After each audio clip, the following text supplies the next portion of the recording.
Hello children, welcome to part 1 of chapter 2 Shapes and Angles of class 5. Our today's topic is Introduction to Angles. So let's go ahead. Well, children, you have studied about various shapes. But do you know how shapes are formed? Well, they are formed using curved and straight lines. And this is how the curved and straight lines look like.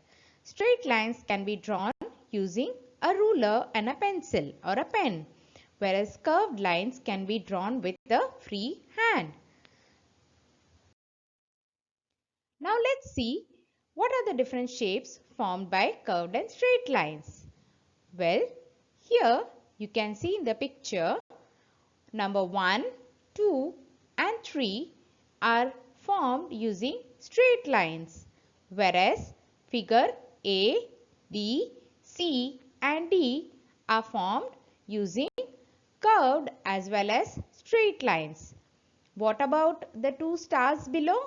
Well, the circle and the oval shaped marked with stars are formed using only curved lines. I hope this is clear to you. Now let's go ahead and learn more about shapes. Well, firstly, what is an open shape? A shape that has different starting and ending points is known as an open shape.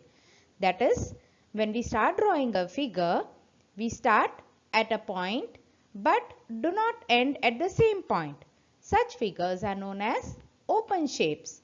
So here you can have a look at some of the examples shown. Now let's try and understand about closed shape. A shape that has same starting and ending points is known as a closed shape. That is, the point at which we start drawing is the point at which we end it.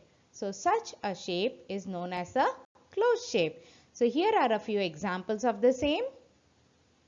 Now children, let's go ahead and learn something about an angle. An angle is a combination of two rays with a common endpoint. If you look at the figure on your right, you can see a ray in blue and a ray in red. And both of these rays meet at a point called the vertex. So that is the common endpoint of these two rays. Or we can also say an angle is formed when two rays meet at the same endpoint. Now, what is an arm of an angle? Well, if you look at the figure below, the two rays of the angle are called the sides or arms of the angle. You can see the arm marked there in the figure below. What is the vertex of an angle? Well, we had just seen in the beginning that the point where the two rays meet is called the vertex. So, the common endpoints where both the arms of the angle meet is known as the vertex of the angle. So, here in the picture below, you can see it marked as point O. Now, children, let's go ahead and see whether you are able to understand or recognize the parts of an angle.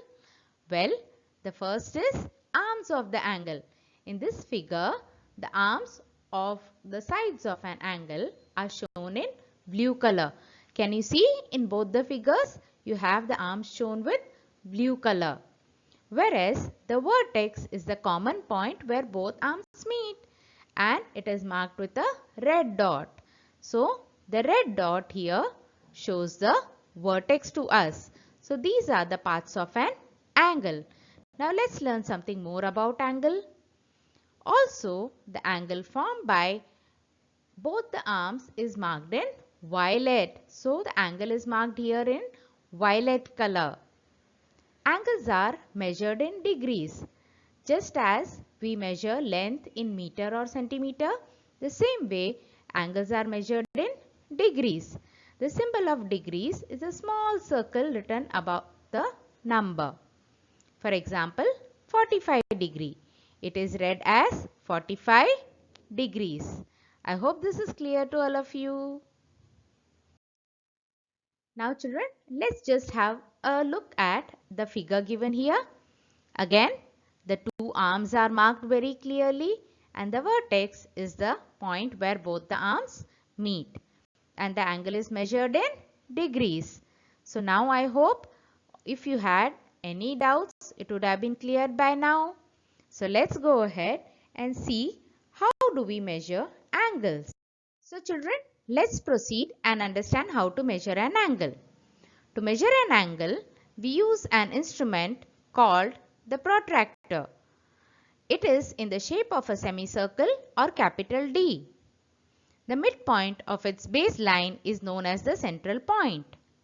The angle at the center is divided into 180 divisions. A complete circle is divided into 360 divisions, and each of these parts is called a degree and is denoted as 1 degree. Based on the arms of the angle, angles of various measures are formed. For example, 30 degree, 40 degree, 50 degree, 75 degree and so on. So children, I hope all of you would have understood how to measure an angle using a protractor. Children, we had seen about the protractor, isn't it? Now we'll understand how to measure an angle using the protractor. Now the protractor has inner scale and outer scale. If you look at the figure 1 carefully, you can see the inner and the outer scales marked as well as the center of the protractor. Now look at the figure number 2. You can see the degrees marked in two different colors. Well, one of it is known as inner scale, the other is known as the outer scale. So let's have a look at how to measure it.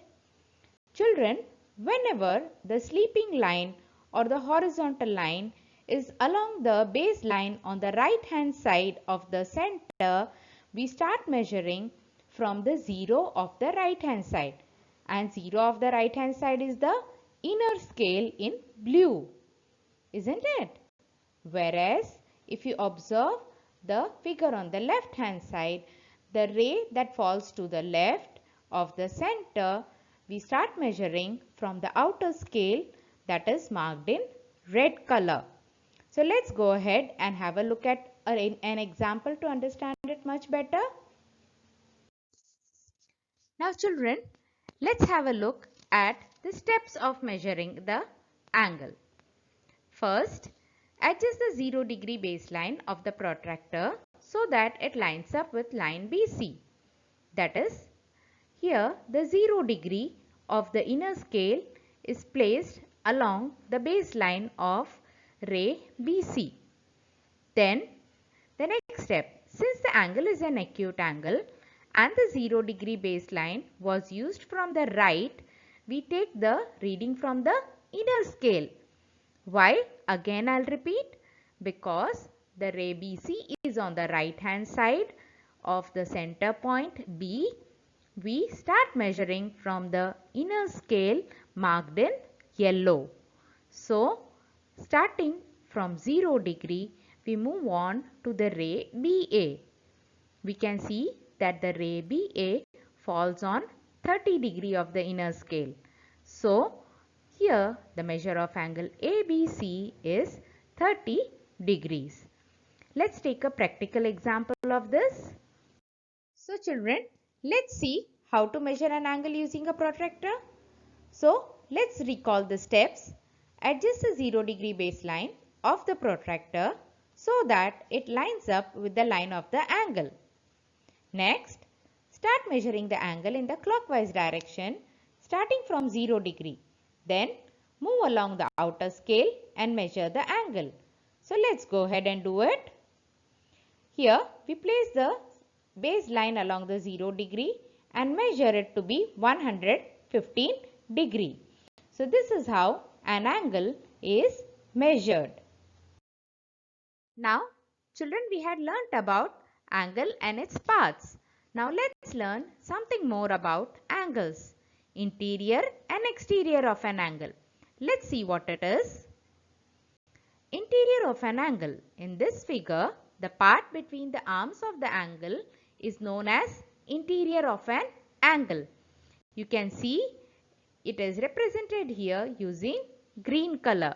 That is, the part that is inside the arms of the angle is known as interior of an angle.